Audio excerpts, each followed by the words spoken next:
The ICEVI, the Nippon Foundation Mathematics Package for Teachers video series, Abacus as a Mathematical Tool. Title of the video, Multiplication of Double-Digit Numbers, example 21 multiplied by 34.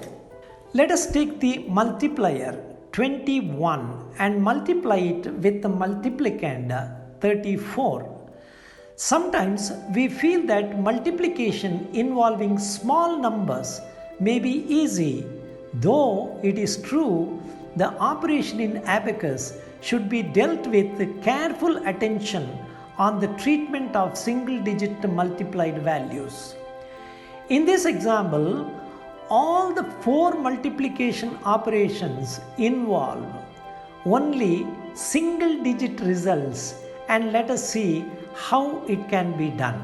Let us set the multiplier 21 in the extreme left of the abacus, that is 2 in the extreme end and the number 1 to the right of it. For setting the multiplicand, we have to count the digits of the multiplier, that is 2, add it with the digits of the multiplicand, that is 2, and add one column for the abacus, which makes up the number of digits to be considered for setting the multiplicand as 5. Therefore, we have to count 5 columns from the right of the abacus and set the highest digit of the multiplicand, that is 3, followed by the digit 4 to its right. That means we have to set the number 3 in the 10,000s column and 4 in the thousands column. Let us start multiplying now. Let us commence the multiplication of 4 of the multiplicand with 2 of the multiplier. The result is 0, 8. That means we have to set the number 0 to the immediate right of 4 in the hundreds column and 8 in the tens column.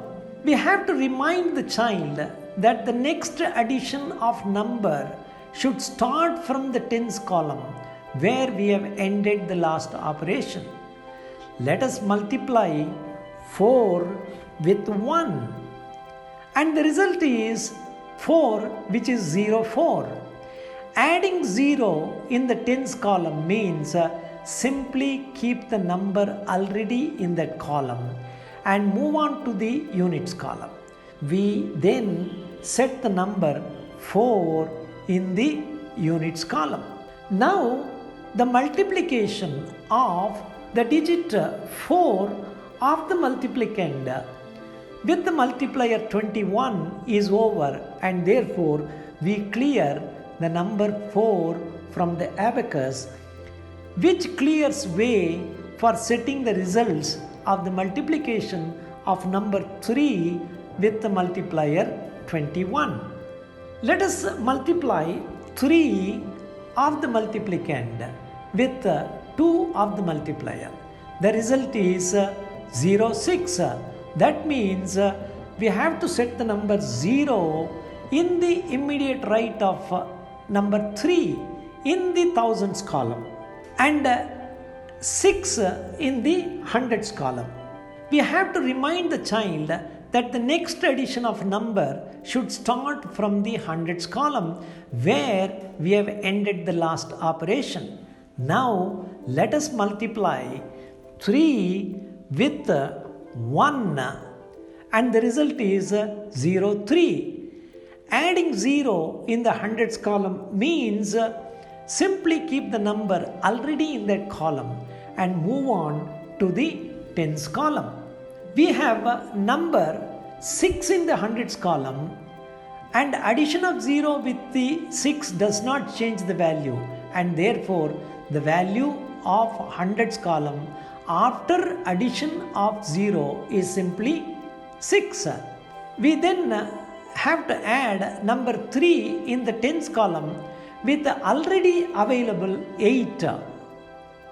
We cannot add 3 to that column because we have only one bead left there, and therefore we have to add one bead in the hundreds column. What we have done? We have added 10 instead of 3, and therefore we have to subtract 7 from the tens column. Now that the multiplication of the digit 3 of the multiplicand with the multiplier is also over, we can clear the digit 3 from the abacus now. The result is 7, 1, 4.